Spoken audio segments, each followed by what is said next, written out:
bienvenidos a la entrevista de France 24. En el marco de la Feria Internacional del Libro de Bogotá, nos acompaña Safia Al-Adem. Safia es autora, es activista antirracista, es española y amazigh.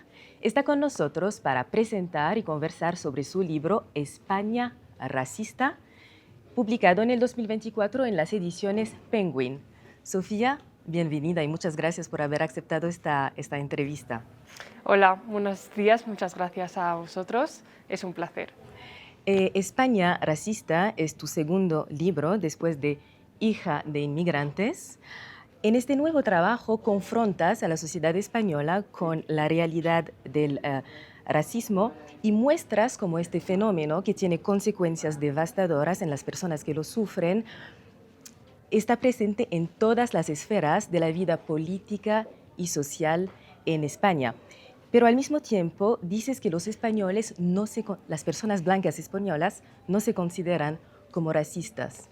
¿Cómo explicas esta brecha entre la realidad que describes y la percepción mayoritaria en España? Sí, bueno, la publicación del libro y el título entre símbolos de interrogación viene dado porque en los últimos meses, años, se viene preguntando constantemente en los medios de comunicación si España es racista, como un tema tabú sin nunca terminar a responder si sí es racista o no. Y la sociedad española se considera que no es racista, ¿no? Porque hay una idea errónea de lo que es ser racista, ¿no? La gente automáticamente dice que no es racista porque piensa que ser racista es ser mala persona y no que es un sistema estructural institucional, ¿no?, racista, y que si formas parte de la sociedad, inconscientemente o conscientemente puedes ser racista, ¿no? Entonces, bueno, pues hay una serie de explicaciones donde se explica contextualmente, históricamente, el origen del racismo en el Estado español, y además pues cómo se da en las instituciones y cómo eso también alimenta al racismo social, porque muchas veces es como que el racismo es una cuestión de insultar a una persona fuera, decirle que se vaya a su país, pero es mucho más complejo que eso, ¿no? Absolutamente. Y me gustaría hablar un poquito de la relación de los españoles con su propia historia. Es muy interesante porque hay toda una parte en el libro donde analizas este tema.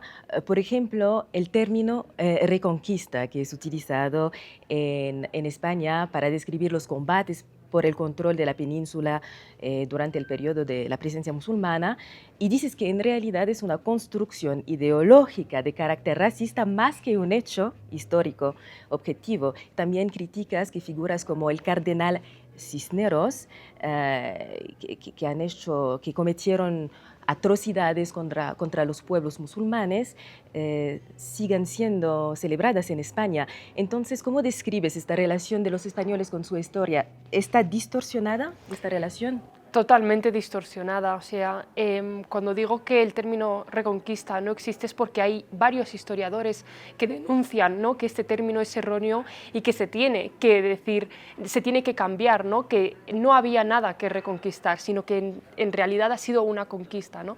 Entonces, bueno, la historia, como ves, es distorsionada. En los libros de historia se cuenta mal cuando se habla de la época musulmana, norteafricana, árabe. Se tiende a hablar de invasión, se tiende a hablar de términos despectivos, agresivos, y eso se traduce en la narrativa de hoy en día y del racismo que hay hoy en día hacia el contexto, ¿no?, hacia los colectivos musulmanes y hacia los colectivos, ¿no?, a la comunidad norteafricana, ¿no?, y también hacia el pueblo gitano. Por lo tanto, cuando España habla de racismo, intenta imitar otros contextos que son muy lejanos al suyo, por ejemplo, de imitar Estados Unidos, pero no centrarse en su historia, en su contexto, y ver qué tipo de racismo está reproduciendo él, porque yo considero que cada país también, respecto a su historia, su pasado histórico y su realidad, ¿no?, migratoria y presente, tiene un racismo específico contra, ¿no?, X poblaciones. Por lo tanto, mirar hacia otro lado y ¿no?, unirse a una lucha que no representa a tu país es básicamente eludir responsabilidades, y es lo que se trata en el libro. Y bueno, siguiendo con este tema de la historia, eres de origen amazigh, es algo que compartimos. Los amazigh son los pueblos originarios del norte de África antes de la conquista árabe. Dices en el libro, me gusta esta frase, yo crecí pensando que era árabe. Es algo también que tenemos en común. Y recuerdas que en la península ibérica y en las Canarias se sabe muy poco de la historia, de la presencia amazigh.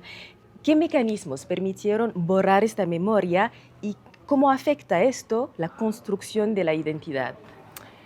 Pues básicamente el racismo, la arabización, ¿no? contribuyeron a borrar la historia o intentaron borrar la historia y la identidad del pueblo amazigh, ¿no? que es el pueblo autóctono del norte de África, de las Islas Canarias también. Y bueno, entonces esto en Hija de Inmigrantes, en mi primera novela, a través de la protagonista que es Lunja, ¿no? que es una niña que nace en España, ¿no? y la acompañamos a través de sesiones de terapia por estos problemas precisamente identitarios y por los problemas de racismo, ¿no? Cómo afectan, cómo que yo crecí pensando que era algo que no soy, ¿no? Entonces eso afecta mucho a la identidad de las personas y sobre todo también a nuestra autoestima, cuando se nos dice que nuestra lengua, ¿no? la lengua amazigh no vale para nada, cuando se nos dice que somos personas pues que somos indígenas, con tono despectivo, ¿no? de que somos ignorantes, cuando es todo lo contrario. ¿Recuerdas en el libro la frase? Se dice que si no se conoce la historia, se está condenado a repetirla, pero mencionas el caso de Palestina para cuestionar esta idea.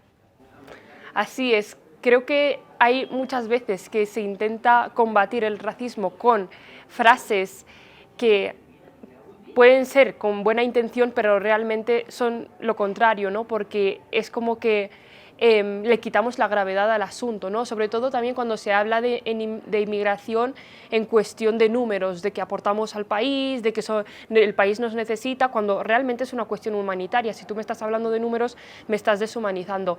Y en relación a la frase de si no se conoce la historia, estamos condenados a repetirla, no es cierto, ya lo hemos visto en el caso de Palestina, se conoce la historia, ¿no? del Holocausto y se está repitiendo totalmente, o sea, se está cometiendo un genocidio contra la población palestina y todo el mundo conoce la historia, ¿no? hasta quienes están cometiendo el genocidio. Absolutamente. Y me gustaría también insistir sobre el fenómeno en España, pero también en toda Europa, de la islamofobia y que nos los expliques con más detalle. ¿Para ti es una consecuencia del racismo o responde a una lógica distinta, la islamofobia? Para mí la islamofobia muchas veces en los informes contra la discriminación, el odio, se recoge como un caso aparte de que es intolerancia religiosa y no es un tema de racismo. Pero como hablo en el libro y como diferentes autoras como por ejemplo Selma Hamzian, Youssef Mouled, dicen que la islamofobia se ha racializado, ¿no? Entonces es una forma de racismo porque sobre todo en el contexto español se relaciona el Islam con las personas norteafricanas únicamente por el pasado histórico, ¿no? Entonces se reproduce ese racismo porque se racializa a la persona musulmana, aunque sea una persona española blanca, conversa, que empieza a ponerse el hijab, ya la empiezan a llamar mora, vete a tu país, porque se les está racializando, se les está quitando esa españolidad, ese privilegio blanco, y como son musulmanes se les relaciona con el norte de África. Y también señalas el papel de las personas y de los partidos que se consideran progresistas y dices que ellos también han contribuido a esta epidemia de racismo social. Muy brevemente, Safia, ¿nos puedes decir más al respecto? Sí, es básicamente lo que comentaba antes, no considerarse racista porque pensar que racismo es algo malo, ¿no? Cuando realmente si estamos viviendo en un sistema que es estructuralmente racista, que es estructuralmente, no, institucionalmente racista, reproduce prácticas coloniales, cualquier persona puede reproducir racismo, incluso yo puedo tener no conductas racistas sin yo saberlo por haber crecido en un sistema así. Por lo tanto, cuando se hacen ciertos discursos y no vienen acompañados de políticas antirracistas, que es lo que pasa muchas veces con la izquierda y con la izquierda española, se pierde la confianza en estos partidos. Las personas migrantes racializadas dejan de confiar porque no van a... Hemos visto al gobierno más progresista de la historia en España y no ha regularizado las más de 500.000 personas que estaban sin papeles en un contexto de pandemia mundial, ¿no? Entonces, esto hace que perdamos la confianza en ellos y que la extrema derecha no gane más apoyo, gane más votos, ¿no? Entonces, claro, es consecuencia de estos actos que contribuyen al auge de la extrema derecha, aunque después, pues, bueno, ellos salgan con vídeos y con frases que son vacías realmente si no vienen acompañadas de actos. Y, Sofía, para terminar, tengo dos preguntas en una. Llegas a la conclusión en el libro que vives en un país racista. ¿Cómo afecta eso tu relación afectiva, tu relación emocional con este país? Y ante esta realidad, ¿qué soluciones? Bueno, pues yo creo que esto se explica muy bien en la novela de Hija de Inmigrantes, porque cuando naces en un país o vienes pequeña a un país que te rechaza, siendo niña, ¿no? En el colegio, en espacios institucionales que supuestamente deben protegerte, se crean unas situaciones que llegan a ser traumáticas, ¿no? En un futuro para los niños y las niñas migrantes o de origen migrante, ¿no? Entonces, es, bueno, ¿no? Creces con unos problemas identitarios, de no pertenencia, ¿no? Consideras que no perteneces al país en el que has nacido porque te rechaza desde que naces, te pregunta constantemente, ¿no? Te cuestiona constantemente si tú eres de aquí, ¿no? Es que imagínate, por ejemplo, que unos niños en casa, sus padres están todo el rato cuestionándoles, ¿vosotros vivís en esta casa? ¿Vosotros sois de esta casa? ¿Vosotros sois mis hijos? Al final los niños crecen, ¿no? Con la idea de que igual ellos no son los hijos, ¿no? O no forman parte de esa casa. Pues eso pasa, ¿no? También con el país, y yo considero que la educación antirracista, no conocer estas realidades que muchas veces están silenciadas. Cuando mis lectoras me leen, es que alucinan porque son realidades que convivíamos con ellos en el colegio, en muchísimos espacios, y que desconocían porque hasta ahora no había escritoras y escritores, ¿no? Racializados, antirracistas, que pudiéramos escribir nuestras realidades, y creo que eso es muy importante también para conocerlo. Absolutamente, está muy claro. Muchísimas gracias, Sofía, por este momento. Gracias a ti. Quiero entonces terminar recordando el libro de Sofía, España racista, en las ediciones Penguin.